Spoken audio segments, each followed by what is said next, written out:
So a very warm welcome from the Global Development Network in New Delhi, India, and from our close partner, the National Center for Technology Management, NACETEM, based in Osun State in Nigeria. My name is Francesco Bino, and I lead the Research and Programs Unit at the Global Development Network. I'll be chairing today's webinar titled Doing Research in Nigeria, Bridging the Research Gap and Improving Development Policies. For those who don't know the Global Development Network, we're an international organization headquartered in New Delhi, in India, and we work globally to support social science research on development issues, to inform public debates and decisions through rigorous and regional analysis conducted and communicated by social scientists that are based locally but connected globally. We were born a couple of decades ago with a rather unique and very ambitious missions to promote social science research capacity everywhere, on development, for development, but also more simply as development.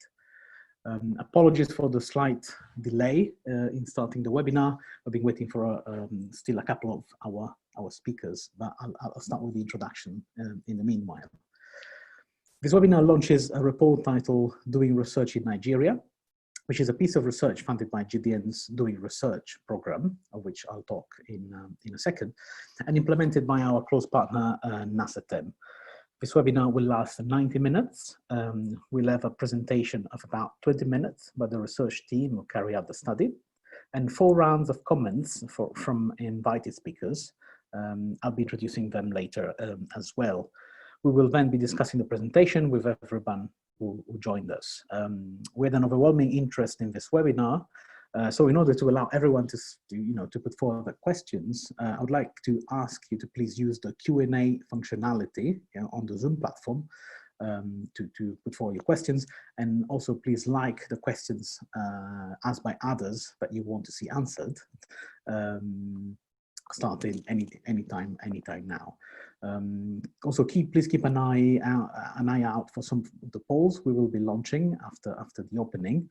And if you have any issues, you can write to us at doingresearch@gdn.int. So doingresearch@gdn.int throughout the webinar, or chat with us by sending a message to panelists only in the chat box. My colleague Joao will be on standby to help you with anything. We're waiting for a representative from the Ministry of Science and Technology to open the webinar. But in the meanwhile, let me tell you a little bit about the Doing Research program, the larger initiative that this webinar is part of. As I mentioned earlier, the program is called Doing Research. What we do in this program as GDN is to partner with research donors and with local research institutions to generate evidence on research systems and their evolution. The initiative is a comparative multi-country effort built around a common analytical framework that aims to describe and analyze research systems and their evolution, specifically in developing countries and specifically with regard to social science research. Ultimately, we want to identify levers of change to strengthen social science systems based on the best possible evidence. As I mentioned in previous webinars, this is an area on which we still know very little, unfortunately. The immediate implication is that it is rather difficult to have evidence-based discussions, let alone decisions, on how the system might be strengthened. Even more concretely, it is difficult to say if funding to research, whether coming from national or international sources, is simply a drop in the ocean, or whether it is in fact contributing to strengthening national research systems. There are 3 things I would like you to mention about the Doing Research program. The Doing Research assessment, which is the analytical core of the program, focuses on national research systems. This is because we believe that the range of opportunities and the range of challenges as well that social sciences face, whether in terms of quality, equity, or access to resources or influence on decision makers as well, are defined by what happens within national boundaries. This is in spite of the critical importance of regional and global connections. Second, we define research system as the interplay of 3 key functions of a research system: production, diffusion, and uptake. In other words, we're not interested in publication counts alone, but in whether the research system has the capacity to produce rigorous knowledge, how this knowledge travels and is shared, and who accesses it. Further, finally, we see the doing research assessment, which is what we're presenting today on Nigeria specifically, as a starting point for stimulating discussions on research policy, in which research policy and research reforms, research funding, etc., in which independent and local research institutions have a voice. Hence our choice to have local PIs and to connect them across countries in a network where teams learn from each other and feed the comparative knowledge on how social science research systems operate worldwide into the national debates. GDN has been playing the role of a global coordinator between national and international actors interested in the generation of quality evidence on the state of national research systems. And we aspire to remain a convener and a facilitator. We keep the feedback loop between national teams and the development of the methodology, the global methodology. We keep this feedback loop alive. We also work on feedback loop between the network of Southern scholars that keeps growing whenever we add a country to the program, and global donors interested in understanding how social science works in country.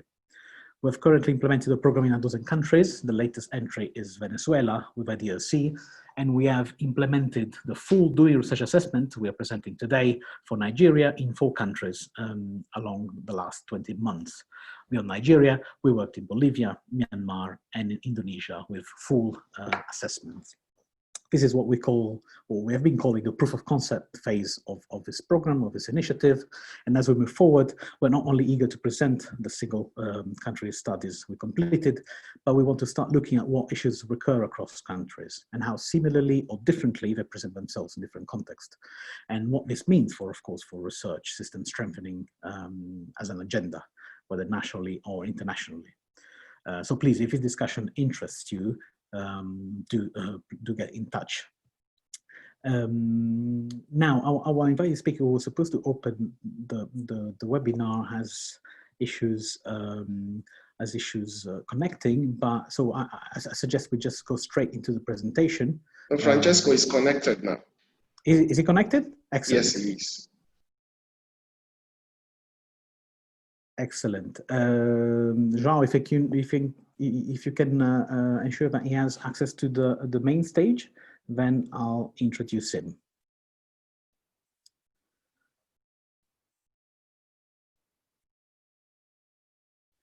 So we have today Dr. Mohammed Jibrin, who's the Director General of the National Board for Technology Incubation, in representation of Barrister Mohammed Abdullahi, Minister of State for Science and Technology of the Government of Nigeria, who has been planning to be on the webinar, but unfortunately at the late scheduling conflict. We're very happy to have Dr. Jibrin with us.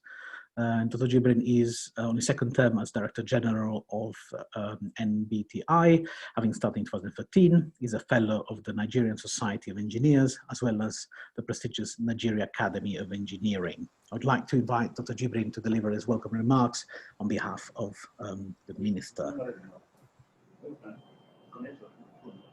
The floor is yours, Dr. Jibrin. I'm already engaged.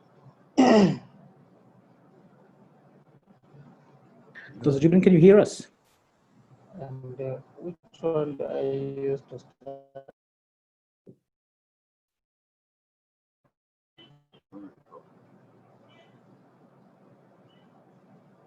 Dr. Jibrin, you're live, so if you want to start, please go ahead.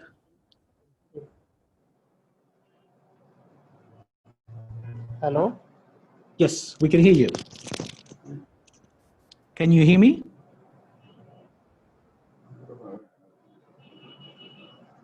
Hello? Yes, can you hear me? I can hear you. Yeah, I can hear you. Excellent, excellent. So we're live. If you want to go ahead with your opening remarks, please do. I'll leave you the floor. Okay. First of all, to introduce myself, my name is Engineer Dr. Mohammed Jibrin, the Director General of the National Board for Technology Incubation, one of the parastatals under the Federal Ministry of Science and Technology. I wish to extend my sincere apologies from the Honorable Minister. I'm extending sincere apologies from the Honorable Minister, Barrister Mohammed H. Abdullahi, for his inability to physically be present at this important webinar holding now. This is due to the ongoing retreat organized by the Presidency for all the Honorable Ministers and Permanent Secretaries. The Honorable Minister has assured us that he is with us in mind and he sends his fraternal from the Federal Ministry of Science and Technology. The theme of this initiative, doing research in Nigeria, bridging the research gap and improving development policies, is timely and in line with the focus of the present administration of President Muhammad Buhari. It also tallies with the National Science and Technology Policy, as well as the Federal Ministries of Science and Technology mandate, which has 17 agencies, mainly into research and business development. I want to comment that has attracted 200 invited participants from within and outside the Nigeria, and I am sure as a result will be utilized for the community, for the socio-economic development of our dear nation. I would be glad to see the outcome of all commentaries made for onward transmission to the Honorable Minister for his further. I did a very brief remark on behalf of the Honorable Minister. I feel highly honored to be invited to give an opening remark at this webinar organized by the Global Development Network, GDN, India, under the initiative titled Doing Research, Assessment and Benchmarking Social Science Research Systems.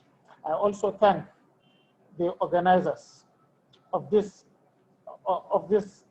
initiative, as well as the National Center for Technology Management, an agency under the ministry, for the opportunity to this open speech.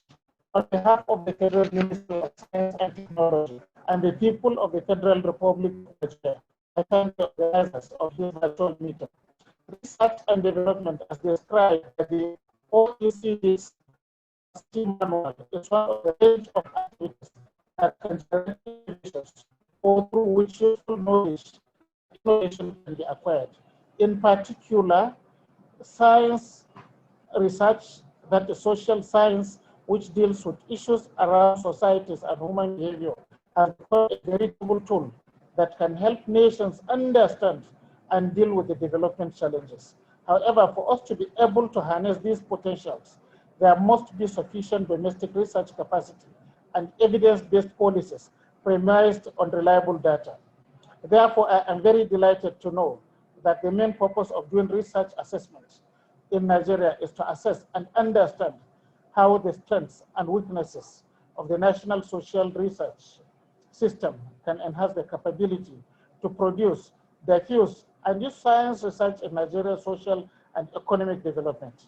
It is indeed exciting that the report of the DRA in Nigeria that we are launching today has thoroughly diagnosed the social science research system and thrown up specific policy issues. This webinar could not have become at a more, could not have come at a more opportune time, given socio-economic challenges posed by the coronavirus COVID-19 pandemic. The has reminded us that investments in scientific, technological, and productive human capacities are essential to respond to and build resilience during the socio-economic health crisis. It will interest you to know that His Excellency President Muhammad Buhari has instituted an ability committee comprising all the stakeholders to tackle the posed by COVID-19 pandemic. One of such critical activities in the economic sustainability plan is to create special medical and pharmaceutical research, including pooling funds from existing schemes such as the Tertiary Education Trust Fund and other intervention agencies. Other laudable initiatives related to the national research system in the ESP include increased investment in research and development, in renewable and alternative energy sources, and establishment of programs for utilization and commercialization of research outputs from the Federal Institute by small and medium-sized enterprises. Despite these lofty initiatives, the present administration understands more still need to be done to have a vibrant and efficient national research system. The DRA report will indeed be helpful in setting the course of the national interventions in the social science and research domain. To conclude, I would like to thank the GDM, NACETEM, and all other stakeholders at this webinar. It is my belief that this strategy will help us appreciate the importance of research, while researchers and other key stakeholders gain first-hand appreciation of their impact on national research system. I am optimistic that the discussions which will take place here would facilitate acquisition of knowledge on how to improve the national social science research system towards accelerating innovation and for sustainable development in Nigeria. I am therefore using this opportunity to pledge our unreserved support on behalf of the Federal Ministry of Science and Technology that policy recommendations of this research will be taken into consideration in our socio-economic development programs. I wish you success in all your research to address the challenges facing social science research system in Nigeria. God bless. Many thanks, Dr. Jibrin. We had a few issues with the connection, but I hope. Vamos.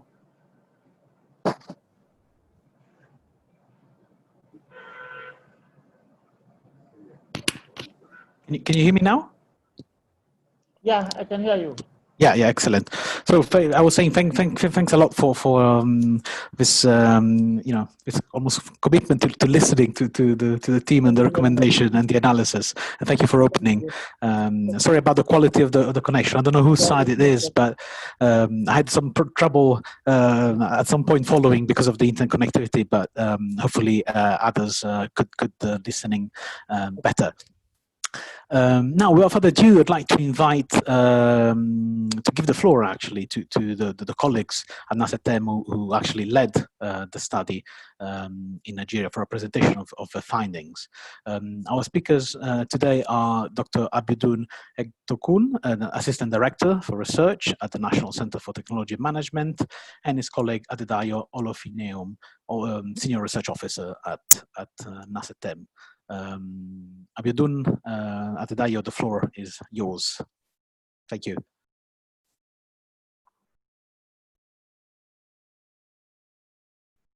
Thank you, Francesco. Good morning, good afternoon, good evening to you, wherever you are joining us from. And thanks again for joining us on the webinar today. As you already know, we are presenting the report of the study that we carried out on the state of social science research in Nigeria. We did the study following the methodology developed by GDM, which I'll still talk about in more details later in the presentation.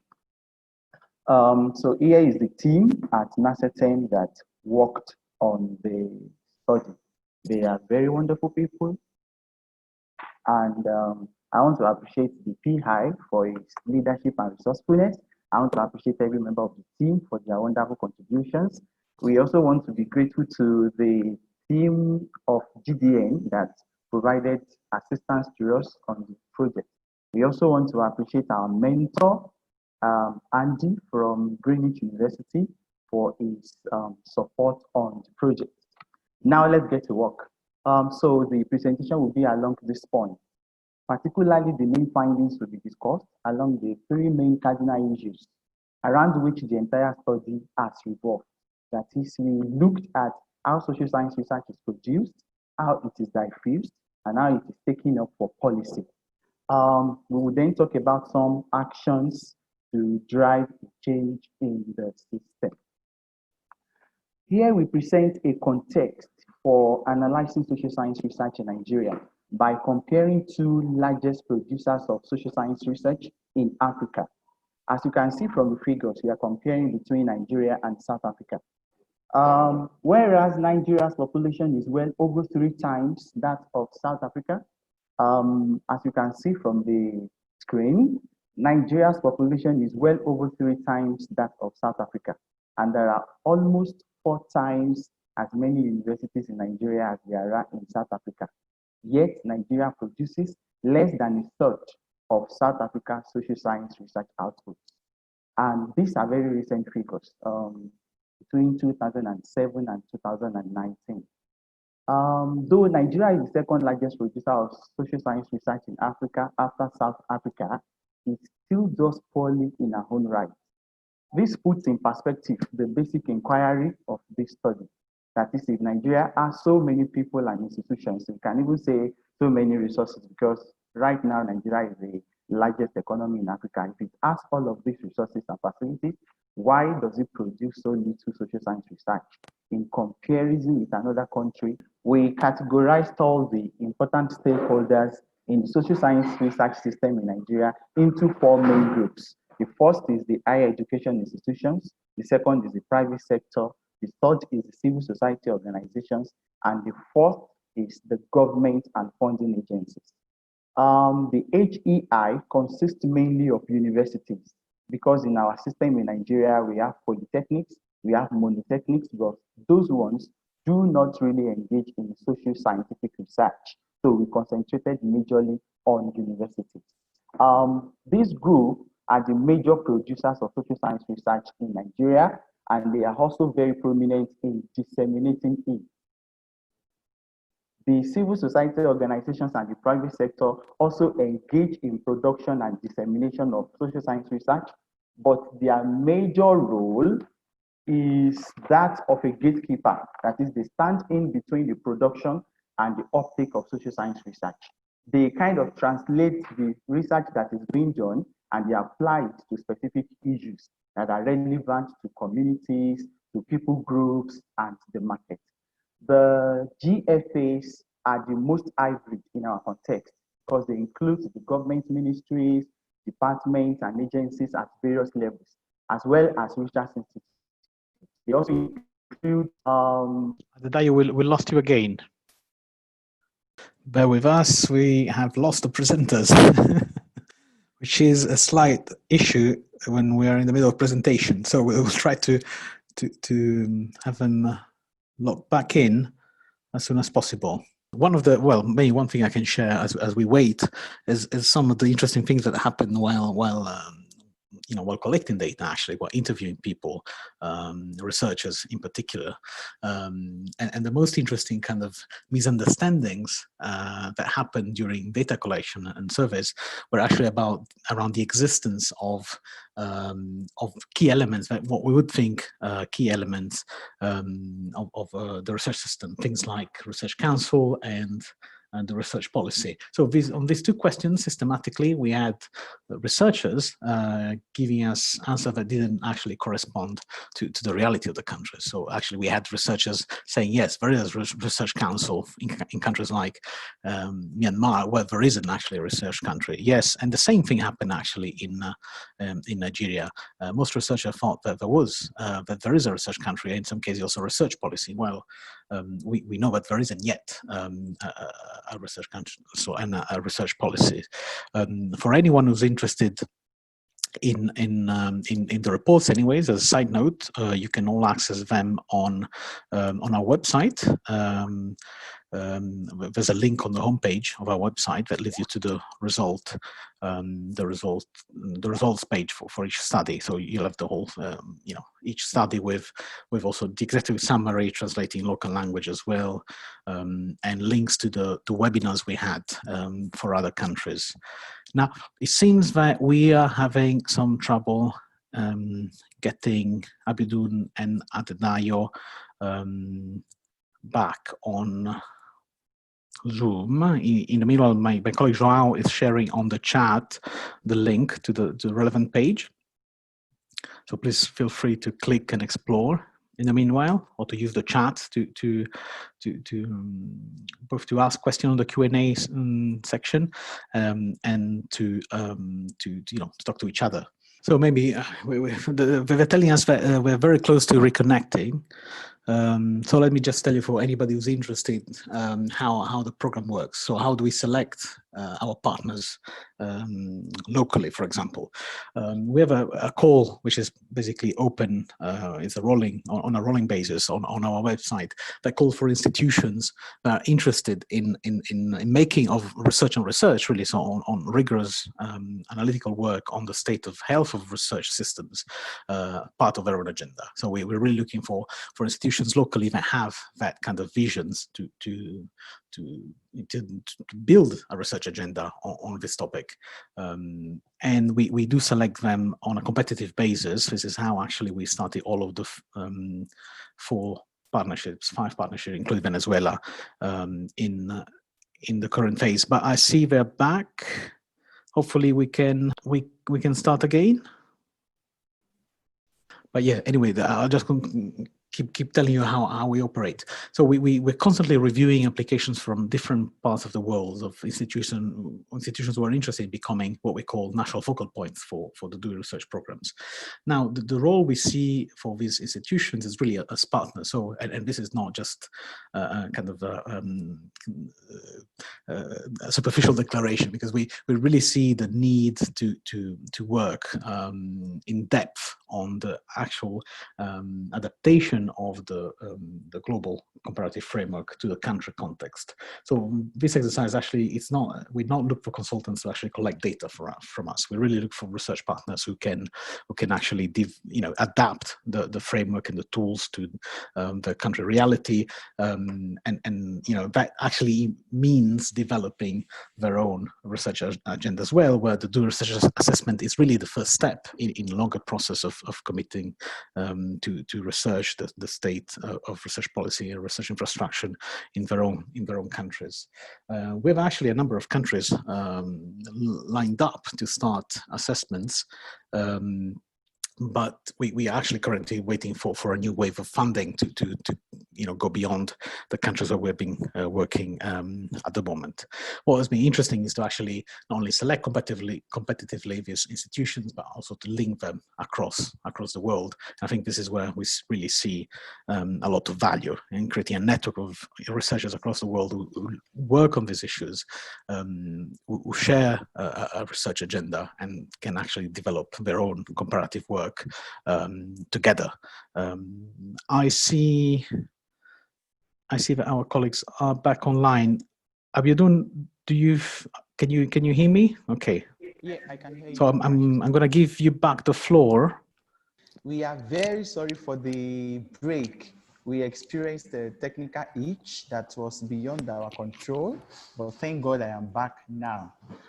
So I will just continue from this slide where I think the disconnection took place. So I was talking about the major actors in the social science research system in Nigeria, and I did mention that they are categorized into 4 major groups. The HAIs, who are the major producers of social science research and also very prominent in the dissemination of research. And the CSOs and the private sectors function as gatekeepers who stand between production and uptake of social science research. They translate the research that is being done and they apply it to specific issues that are relevant to communities, to people groups, and the market. The government and funding agencies set the agenda for social science research, and they also determine allocation of resources. Our stakeholder mapping exercise identified 170 universities, out of which we selected 50. From the CSOs and the private sector, we selected 35. And from the GFAs, we selected 45. That is at the level of institutions. At the level of individual respondents, we had a total of 805 researchers, administrators, and policymakers. And the response rate was quite high. We had a response rate of about 85%. Now we come to our main findings. The first point we are going to make is on who produces social science research in Nigeria. As I mentioned earlier, most of the social science research in Nigeria takes place in the universities. So the discussion here is tilted in that direction. Also, there are no reliable data sets on social science researchers in our system. Available figures only report numbers of all the researchers, not aggregated for social sciences. And these figures are not only dated, but they differ from report to report. So we based our estimations on available figures from the UNESCO report of 2016, and also an R&D survey by NACETEM conducted in 2009. And we also use some statistical digest on National University Commission's website. Based on all of this, we estimate social science researchers to be between 10 and 50% of all researchers, which approximately will stand between 6,400 and 32,000 social science researchers in 2009. And about 30% of all of this hold a PhD. Another important point is that women are underrepresented among the social science researchers in Nigeria, because you have about 4 male social science researchers for every male researcher. In terms of funding, Nigeria does poorly. As you can see from that figure, about 0.2% of Nigeria's GDP was dedicated to total R&D in 2010, as against UNESCO's recommendation of 1%. And as the figure shows, Nigeria was actually the worst in all the surveyed African countries. You can see South Africa was above the 1% recommendation, as well Uganda and Malawi. Now, 1/10 of that 0.2% went into funding for social science research. In the end, that is quite small. And of course, most of that money went to universities. Working out the mathematics, the maximum annual expenditure per social science researcher will come down to $31,000. Considering that this amount includes expenditures on salaries and wages, as well as equipment, in addition to actual funding for social science research activities, then you see that social science is very poorly funded in Nigeria. Another point we found was that foreign funding of social science research is grossly underreported. Available estimates will tell you that about 96% of total funding came from government. But we know as practitioners in the system that foreign funding that comes into the country to fund research is quite huge. But this money is difficult to track because there are no functional tracking system to track whatever foreign money comes to fund research in Nigeria. But the point we are making is that foreign funding of social science research is quite high. But this funding comes at a significant cost to the system, because foreign funded research usually comes with a predefined focus, which are usually disconnected from relevant global agenda, relevant global realities. Now, about peer review, we found that peer review culture is very strong in Nigeria, as almost all publications are peer reviewed. However, researchers spend about 30% of their time on actual research.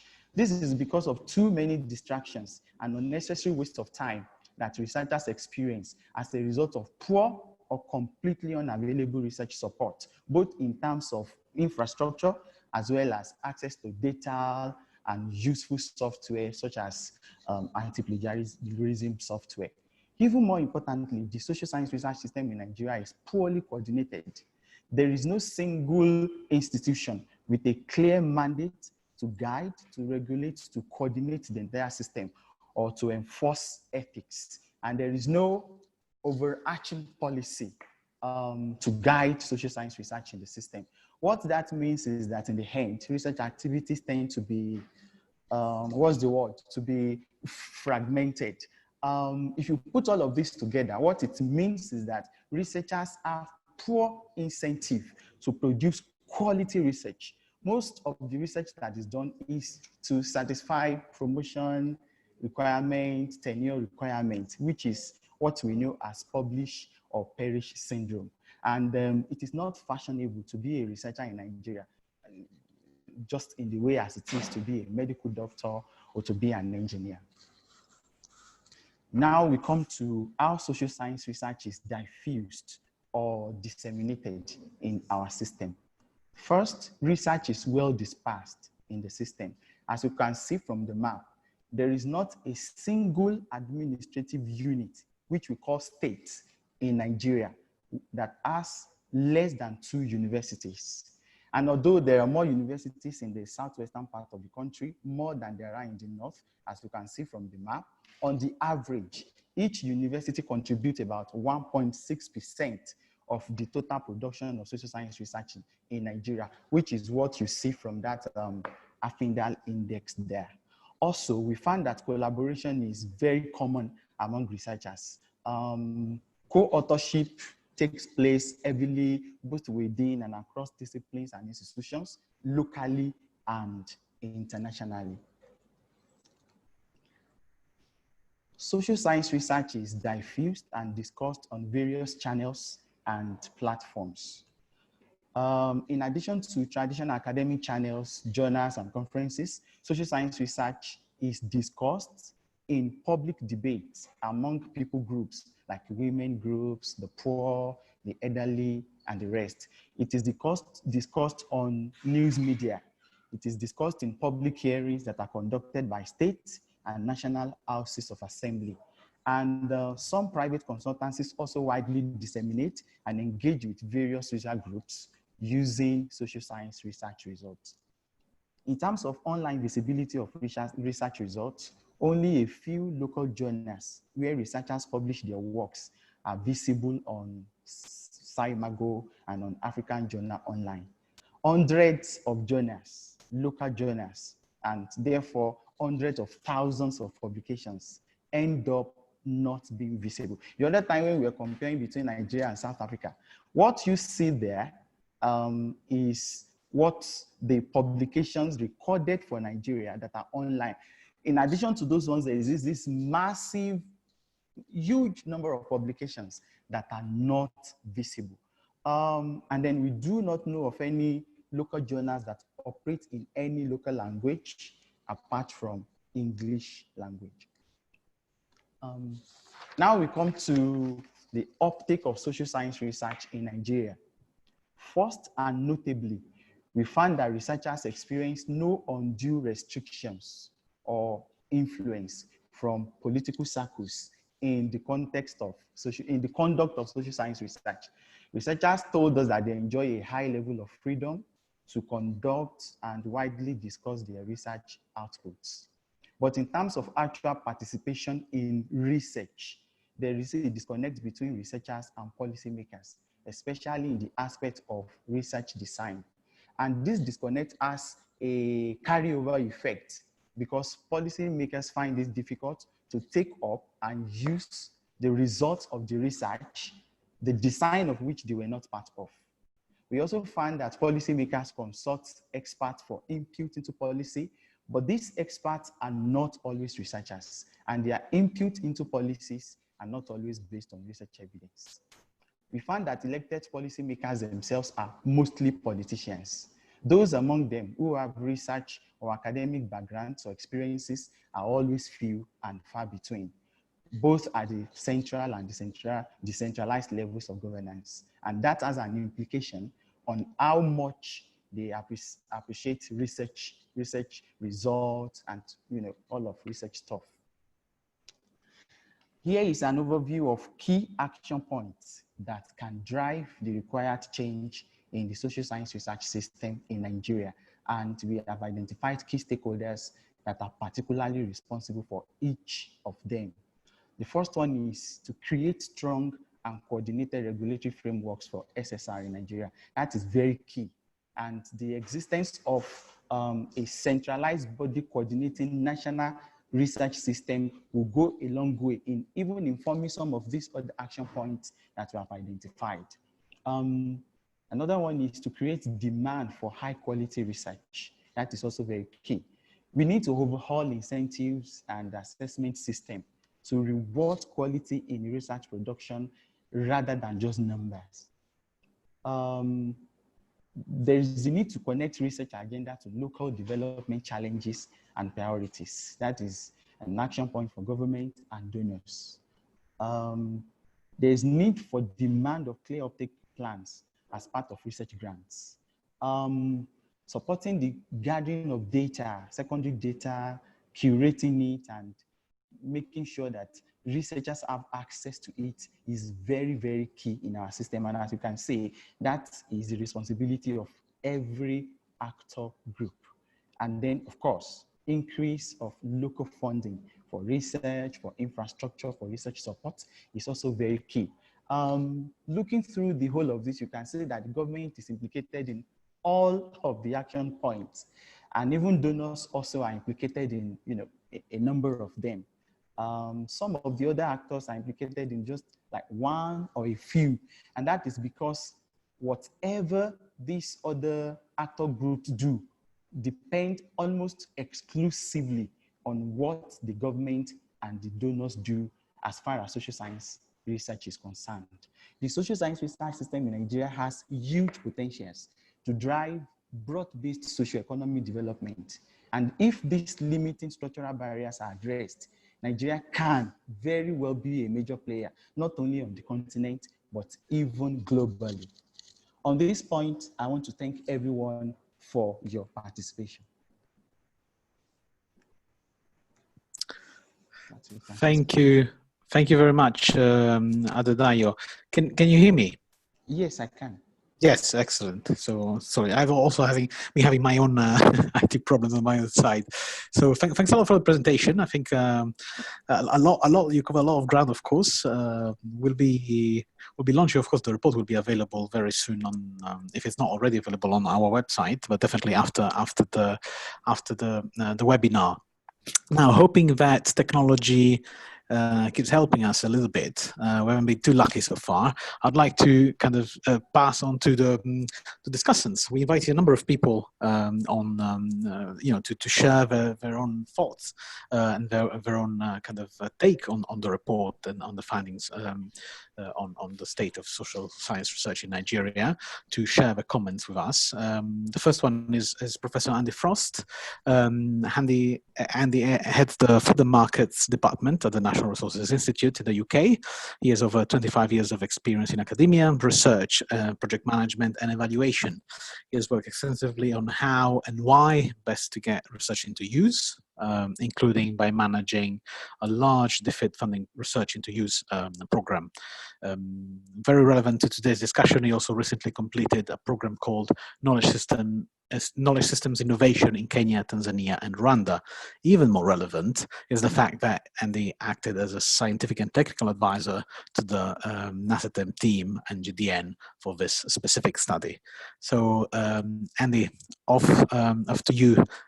Great if you can keep your comments within 8 minutes. Thank you. Yeah, okay. Thanks, Francesco. Can you hear me okay? Yes. I'll leave my video off, and we can carry on looking at the levers for change. So these comments are made as in my role as mentor to the team. I think at the outset here, I should say that the team in Nigeria have done a substantial amount of work. I think they've learned a lot along the way, as have I, and they should be congratulated for that achievement. But I have to also be honest here. There were times, several, if not many, when I didn't think we would get to this endpoint. We have pushed a few deadlines along the way, but the endpoint was reached, and that is very much credit to the team in Nigeria.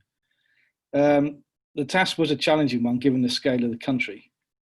And as such, the team have undertaken a considerable amount of fieldwork. And I remember having a discussion in the wings of the DSA conference in June last year, when they were talking about how much fieldwork they were going to do, thinking that this was excessive, this was going to be a challenge, but they've done it, and the results they've just presented to you. I'm not going to say too much about the DRA methodology. The team have presented that, and others on this call are much more strongly tuned into that. We have had a few challenges along the way. It's unfortunate that the team from Nigeria didn't make it to the workshop that we had in Delhi, but they did fully engage in the session in Bonn last November.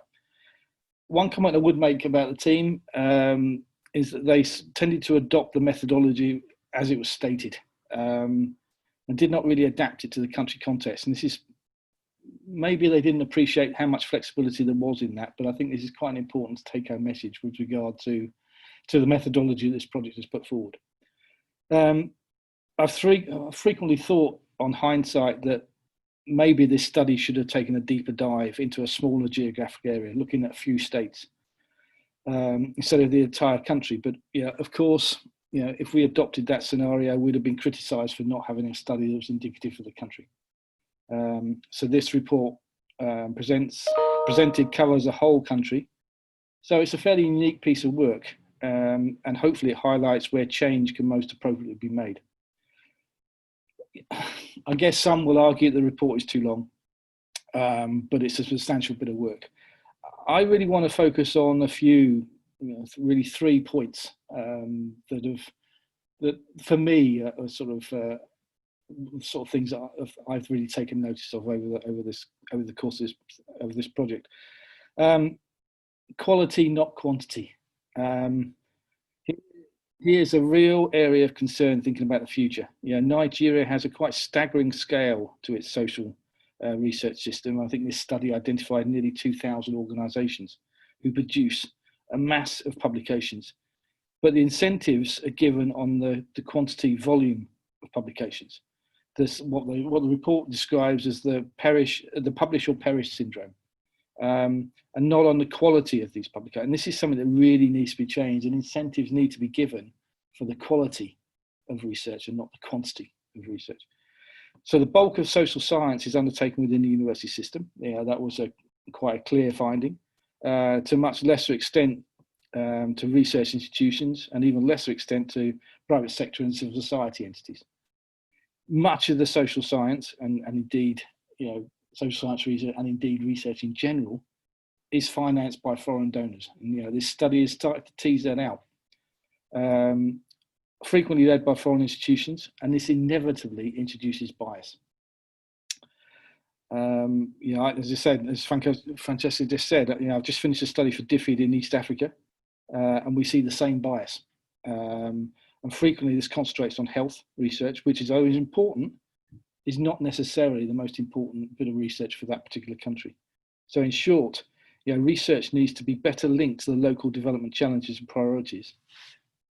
And the current dependency on external funding, and indeed the priorities that brings, is not going to be an easy chain to break. But this is going to require a leap of faith. The Nigeria case under discussion here also reveals, as we found in East Africa, that many publications are published locally. There are lots of reasons for this, ease of publications, etc., etc. But this doesn't help improve quality, and nor are these picked up by international indexing mechanisms. So when we do analytics, using Web of Science or Scopus, all of these publications pass underneath the radar. And based on this study, Nigeria is a minor contributor to research on an international scale, and that really shouldn't be the case. The second point, weak link between research and policy. Is Nigeria alone here? Not really. But this study highlights a key area that needs to be addressed, where policymakers need to be considered as primary stakeholders, not helped by the fact that there's no coordination of social science research in the country. And this alone cries out for some sort of form of national body. And this report argues for the creation of a social science research council, and with good reason. The study raises a number of issues of barriers to effective policy and new approaches for engaging with policymakers. These are critical issues that warrant further consideration if the current inadequacies of the system in Nigeria are to be addressed. This may require investment in skills and capacity in the likes of science communication. Researchers need to understand how to talk to non-technical audiences. Moreover, this needs to be driven by making clearer demands on researchers to explain how they're going to communicate to policymakers as part of their grant application. And I recall we did the same in the UK when we tried to introduce pathways to impact requirement as part of grant applications. This was a hard lesson for some of them to learn, but learn they did because they had to. My third point is not to consider this study in isolation. So while this study is important and the overall project as a whole, this shouldn't be considered in isolation to the much broader sustainable development agendas. From a personal perspective, I would have really liked this study to be much stronger aligned to the science, technology, innovation policies in Nigeria that are being developed as part of the STISA 2024 strategy technology. And I know the team have been involved in this. But I do take their point. They push back in the fact that this would have made the report even longer. But I think it's important that we consider that much broader context within which this research sits. There are, of course, other points that are noteworthy, that if we had more time, we could discuss them. The gender imbalance that was brought out during the presentation for those active in social science, and the staggering figure about how little time a researcher spends on actually doing their research. My final comment, and here what I'm doing is the so what question. As a manager, this is what I ask all the time. So what? What happens next? This report highlights that there is a need for a fundamental mind shift change from essentially being a heavily incestuous self-reading club where career development is focused upon quantity and not quality of publication output. Simple structures and incentives are missing. Nigeria should be a real powerhouse for social science research on the international stage, and not just in Africa. This change will not be rapid, and external catalytic stimuli through donor funding may be required to trigger in this change. If this study provides a starting point for that change, then the DRA study as a whole, a step change program really, would have served a very useful purpose. That's where I'm going to leave it, Francesco. Thanks a lot, Andy, for these comments. I really agree with you on the quality versus quantity point. I think that's absolutely important, and I hope we can go back to the team on this and maybe to say a little bit more about quality. What we found out about quality, because I mean one of the advantages of looking at the system really from the perspective of a system is that the issue of quality is not just an issue of individual capacity, which is what is often assumed. You're a good researcher or a bad researcher ultimately. No, it's about systems that are in place. It's about ethics review, it's about the publication landscape, it's about peer review and interaction among mentoring, etc. So I think it would be interesting to hear more from the team about, for example, the publication landscape. You did mention something yourself already. There's plenty of publication outlets that they don't feature in the global kind of databases, and this is a problem that's not unique to Nigeria, right? All of Latin America has a very specific publication culture as well, and there are huge debates about how to track publications. Even just in terms of quantity across different regions. But before we go back to the team, I would like to actually introduce our second discussant. We're supposed to have 4, but I believe that 2 of them have had problems connecting. So the executive secretary of TED Fund, we're very excited to have him because TED Fund is the main funding body for research at the moment. Then we had also, so Professor Bogoro was supposed to join us. And then we also had Professor Yaman Yusuf, who's at the National Universities Commission as Deputy Executive Secretary. It's also couldn't connect. But we do have a second commentator, and it's a very interesting discussion that we have, because our guest is from the former DFID. So her name is Esoe Egbige. Sorry, I totally mispronounced your family name. Please correct me. And she's an advisor in the West Africa Research and Innovation Team in the newly formed United Kingdom's Foreign, Commonwealth and Development Office based in Lagos. The recently established team is responsible for coordinating all of the UK's work on science, technology and innovation across focal countries in West Africa, including Nigeria, of course, Ghana and Sierra Leone.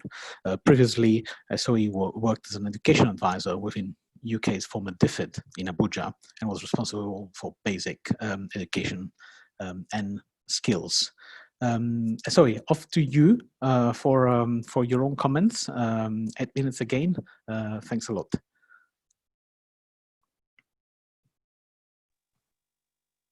Hello, can you hear me? Yes, I can hear you. Okay, so I guess we're not doing video because I can't seem to switch on my video.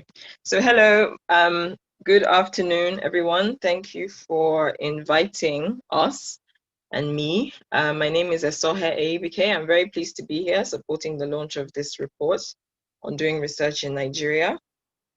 Video is starting. Hello. In my few minutes, I just want to spend my time on a few things, just to introduce myself and the team a bit more. And also just to confirm the UK's interest in this area in terms of strengthening research systems.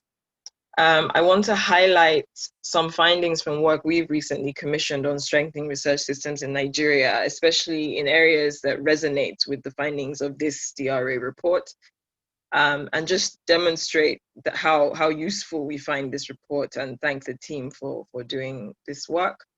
And then I'll leave you with some concluding comments or thoughts to stimulate discussion afterwards in the little time we have left. So very quickly, as Francesca said, I'm in the West Africa Research and Innovation team led by my colleague Leanne Jones, who's the team lead, and we look at science, technology, and innovation. So Leanne heads that team, and my other colleague is called Obo Henshaw, who looks at technology and innovation. And just very quickly, there's a broader Africa Science, Tech, and Innovation team with colleagues in Nairobi covering East Africa, colleagues in Pretoria covering Southern Africa, and ourselves here based in Lagos covering West Africa. So it was great to hear Andy speaking because he's been working with my colleagues in Nairobi on the KSI, the knowledge systems, the KSI reports, the KSI studies rather. I think the first thing to say from our end is the UK does have this ambition to have a step change in our partnerships with Africa on science, technology, and innovation. Many of you may be aware of the existing scale and range of UK partnerships from the Global Challenges Research Fund, the Newton Fund, a range of funds covering UK support, and formerly, of course, Diffusion funding on research. Diffusion, as Francesca said, I am now no longer in Diffusion because Diffusion doesn't exist. So Department for International Development is now merged into the new organization of the UK Foreign, Commonwealth and Development Office, of which I am a part.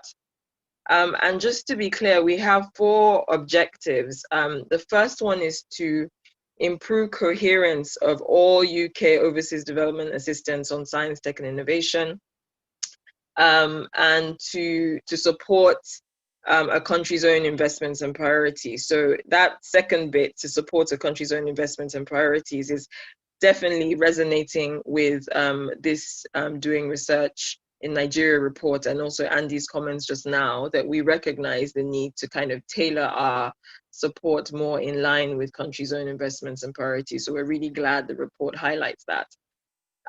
We also want to deliver more ambitious and equitable science partnerships. We want to support building research capacity and capability, and I mentioned earlier, support digital technology and innovation ecosystem and scale up. I just want to highlight very quickly 2 recently commissioned and published reports relating to research in Nigeria. I hope the lighting isn't going funny. That resonate with this report. So the first one was on the UK CDR report, which looked at the nature and reach of UK official development assistance and welcome funding on international development research between 2014 and 2019. And really recognized the need for this coherent national research agenda that the GDN report is talking about, the DRA report is talking about. And also recognizes that we could broaden our investments to further align with Nigerian national priorities. The report shows that there is, or highlights that there is already strong partnerships between the UK and Nigeria, as is the case with Kenya, South Africa, but there is more opportunity for more UK support to research and innovation in Nigeria. That leads me on quickly to the second report I want to highlight quickly, and then I'll conclude soon after. So we commissioned work on strengthening research institutions in Africa, a new program that we are starting called Strengthening Research Institutions in Africa. So we commissioned some evidence to support the thinking around that program. And there's a synthesis report of the key findings and high-level messages from that. I should say one thing that is really great about this DRA report that the SHREA synthesis study didn't look at was the business around uptake. So the SHREA study looked at, there was a rapid evidence assessment. It looked at 220 studies on research capacity strengthening interventions, qual and quant work, but it didn't look at uptake. So it's really, really great that this this DRA report has kind of taken us forward to looking at uptake. So quickly, that report looks at 5 components, which I won't go into because of time, but there were a couple of areas that I'll highlight. One is around the need to strengthen that kind of synchronize and with the findings of this DRA report. One is to strengthen research support services in research-intensive universities. I remember the presenter spoke about 30% of researchers' time actually spent doing research because of all the other things they have to do and all the challenges. So there is a need to kind of strengthen the support services around research, as he highlighted. And then also, as he and Dr. Frost just highlighted, this need to look at mechanisms for research quality evaluation and really focusing on quality and not quantity. So through this new program, which is called Strengthening Research Institutions in Africa, which will be working with a range of African countries, including Nigeria, we've kind of picked a few areas that we'd like to support that we hope are in line with some of the findings of this DRA study, such as supporting development and implementation of gender equity policies, strengthening research and grant management capability, kind of supporting the network, so stronger links between universities, business, and civil society to shape the research agenda. And then, of course, this DRA report has taken us beyond that, even to look at uptake, and also strengthening research councils and other grant-making bodies to ensure alignment with national research strategies. And finally, work around negotiation and leadership skills of partner countries to improve global research partnerships. So I say all that to say that the UK remains interested in supporting research systems in Nigeria. We hope that a new program will come online towards the end of this year and early next year that will look actually at strengthening research systems and also strengthening innovation systems through a joint pot. I just want to leave you with a couple of thoughts in conclusion to kind of stimulate the few minutes we have for discussion.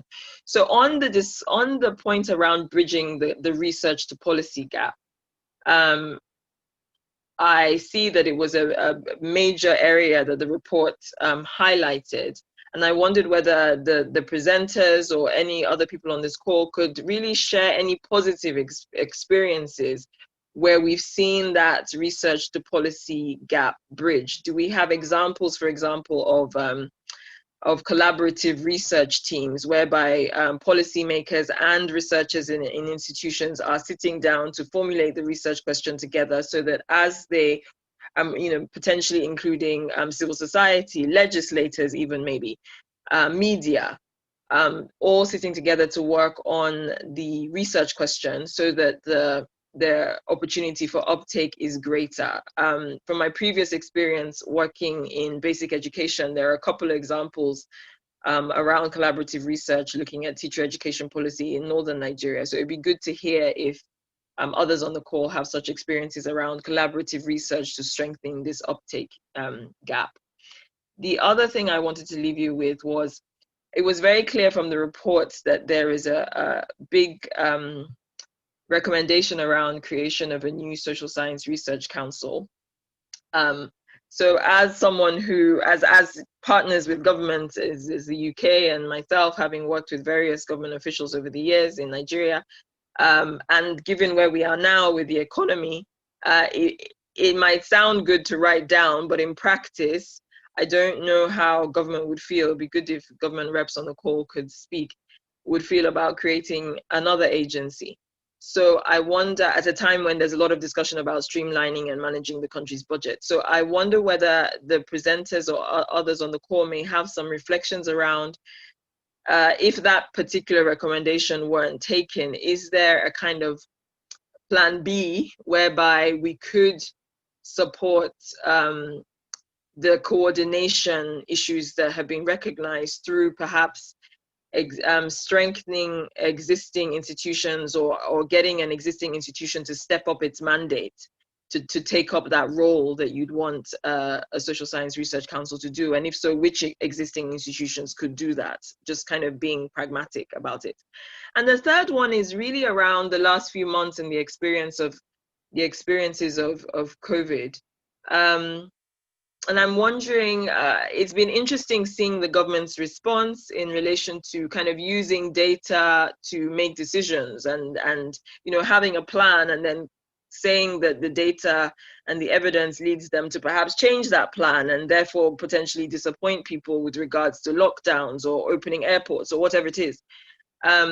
So I wonder whether there are any experiences that we've had over the last few months in particular where we've seen government research work coming up to be taken up by policymakers in the last few months, and whether the experiences of COVID perhaps present us with a platform for positive case studies and for that we could build on.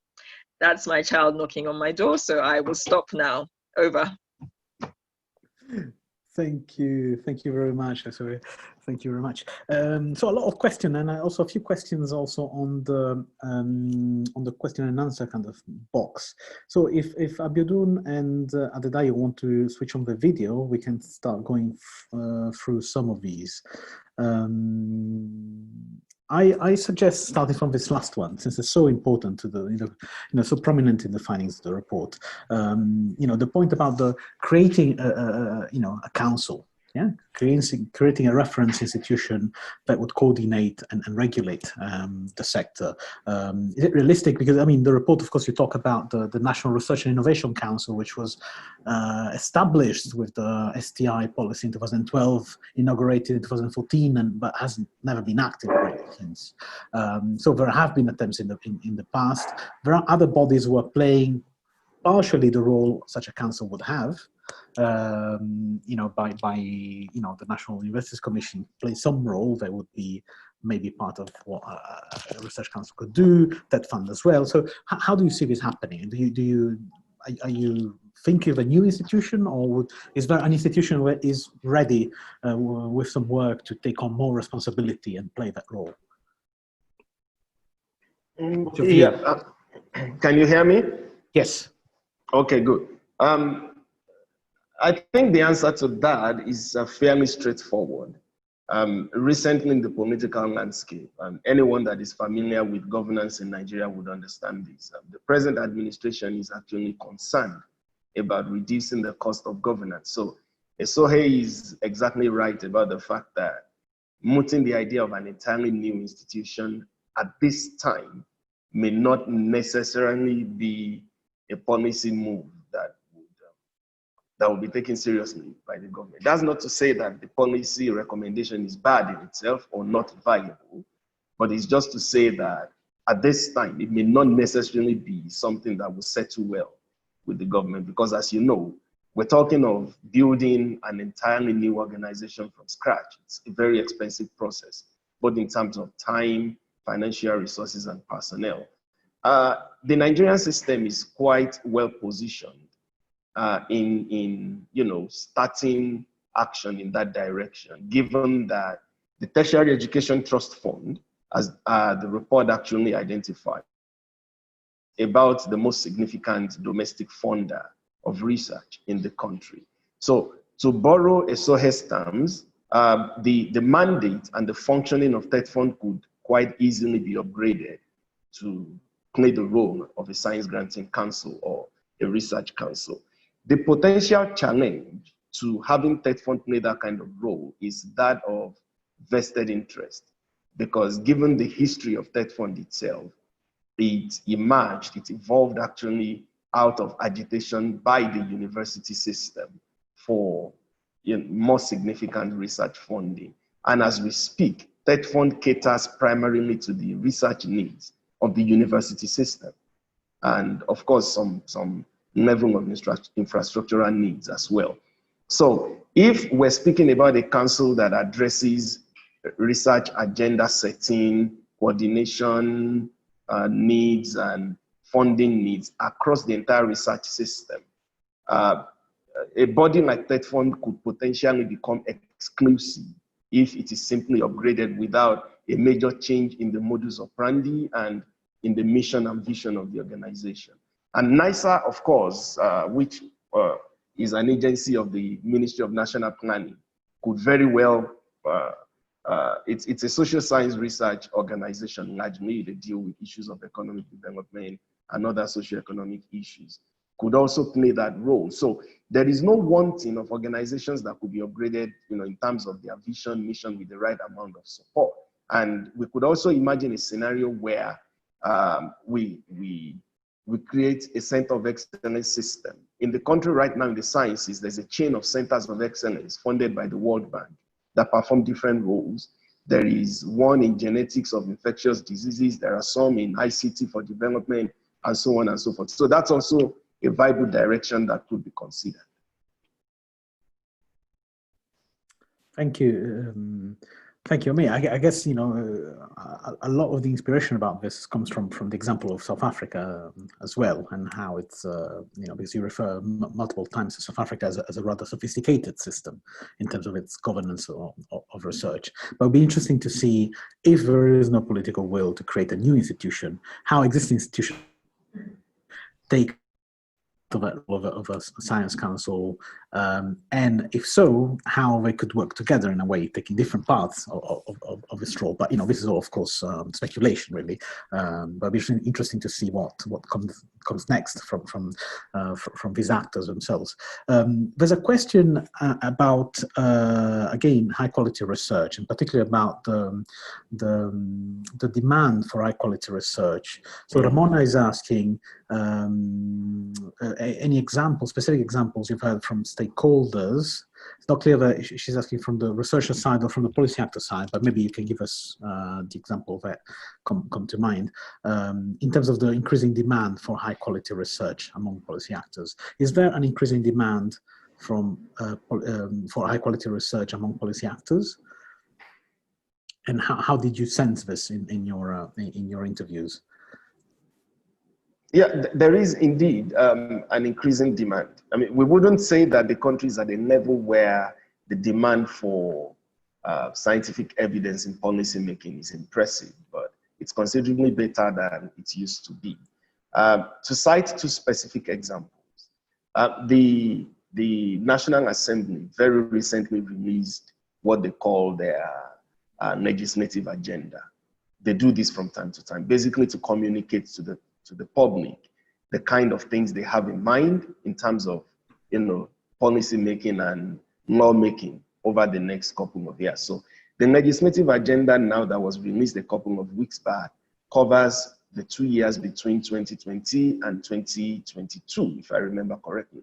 And you could see, going through the document, a desire to engage with the producers and diffusers of science. I mean, before now, I've seen a copy of a similar document in the past where no mention was made of the research system, of civil society, and of any other actors that could be providing evidence from the ground up. But now you see them playing a prominent role in the thinking of the policymakers. So as a specific example, I think that will serve to show that there is this desire to engage. And in the course of the research work, we actually spoke with some researchers from an institute, the Nigerian Institute for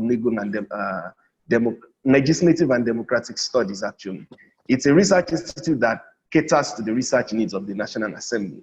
And quite frankly, I'm sure that many people do not know that an agency like this exists. So basically, what the NILDS does is to receive requests from the National Assembly for research on specific issues. And sometimes NILDS also does research on issues that they believe should be sufficiently interesting to policymakers, and then they take the results to them. So looking at those examples alone, you would know that the demand is increasing. As I said, we cannot say that we're already at the stage where we are happy with it, but the fact that there are pockets of demand here and there shows that it can only get better. Thank you. I think an interesting question there is whether something again you highlight in your work is the extent to which institutions consider also work commissioned by other institutions. So this sense of ownership of evidence, where you know an institution, whether it's a ministry or the assembly, commission, you know, asking a question to a researcher, we'll also look at the broader evidence existing, already existing, right, on a specific topic, as opposed to only looking at the things that are commissioned and potentially funded by that specific institution. I guess there's an interesting tension between those. Yeah, the growing interest of agencies to commission research about topics and issues they work on, and the interest in considering evidence generated in the context of either by independent researchers or in the context of research commissioned by other institutions. But thank you, thank you about that. Thank you for that answer. Now we have. Well, there's a question for SOA, which we'll leave to SOA. Is there any other question you wanted to address live? I'm going to take 5-10 more minutes if we need them before we wrap up, because we had so many issues, technological issues, just to give a chance to people to keep asking. We answered a lot of questions on the Q&A session module already. Is there any specific question that you want to address, Abidun, from those that have been asked, including those you already answered in writing? Is there anything specifically you wanted to address?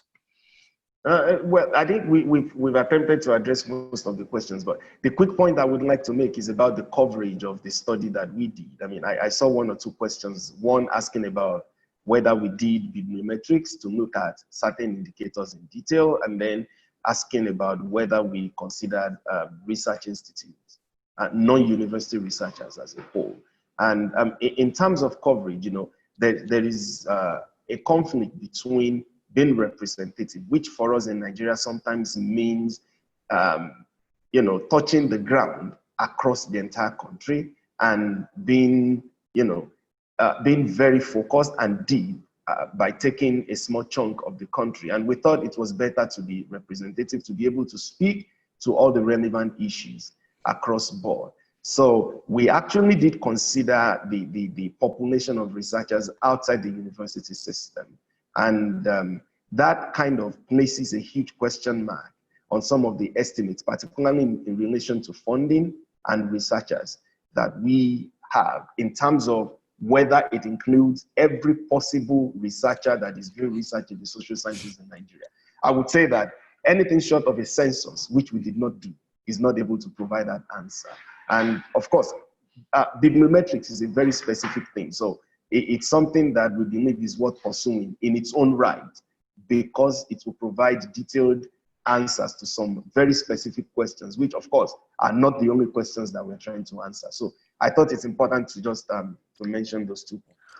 Yes, absolutely. I agree with you, and I think also the question on think tanks as well. They are, of course, discussed in the report. There are some very interesting think tanks whose work you highlight, but of course, this is not a census. And as I said at the beginning, this is not meant to be the last word on the state of social sciences in Nigeria. It's meant to be kind of a solid first step to stimulate debate, to stimulate discussion, to stimulate more research, obviously, and of course, this research will need to be updated because things are moving very quickly. And I think personally, one of the most interesting questions is what will happen, Yeah. In the meanwhile, you know, we know what the objective is of a much more sophisticated and structured and supportive system. But what can happen in the meanwhile between now and having actually a social science research council set up and dedicated funding for social sciences managed maybe separately, etc. What can realistically happen between now and then? This is something that, of course, we'll have to see. But again, this is just a starting point. I hope everybody enjoyed the presentation. Apologies again for the very many technological glitches that we had today doing a webinar. Despite irrespective of one's experience, seems to always have some surprises sometimes. But thanks for those who stayed on. I hope again this is just the beginning of a discussion. If this topic interests you, please contact us. You find more information about the program, the Doing Research program, on the homepage of gdn.int, and a specific page for the program is gdn.int/doing research. We want to hear from you, what you think about the report, which is now available online. So please write us. Same email address I mentioned before, doingresearch@gdn.int. I'd like also to invite you to fill in the feedback survey we'll be sending after. We know already what the feedback some of the feedback will be like, but it's always very useful to know if, despite all of this, what was useful and what was less useful. And a final announcement on our side before thanking you one last time is that we'll be organizing the last webinar for this series. It'll be on Bolivia. Yeah, the Doing Research assessment on Bolivia. It'll happen in the next weeks. We're still waiting to set the date. The team, unfortunately, has actually been infected with COVID. So thankfully, everybody is well and they're going back to work. But this will be in the next weeks, the last webinar in the series for this year. And we are starting to expand the program in more countries. And if you're interested about that, please get in touch as well. I'd like to thank Abiodun, Adedayo, Andy, Esoe, of course, Dr. Jibrin, who opened for, and of course, everybody who has been attending for your attention. Please stay in touch. Let's keep the conversation going. I'll be very interested in collaborating with anybody who's interested in these topics on Nigeria, in the region and beyond. So thank you, everyone.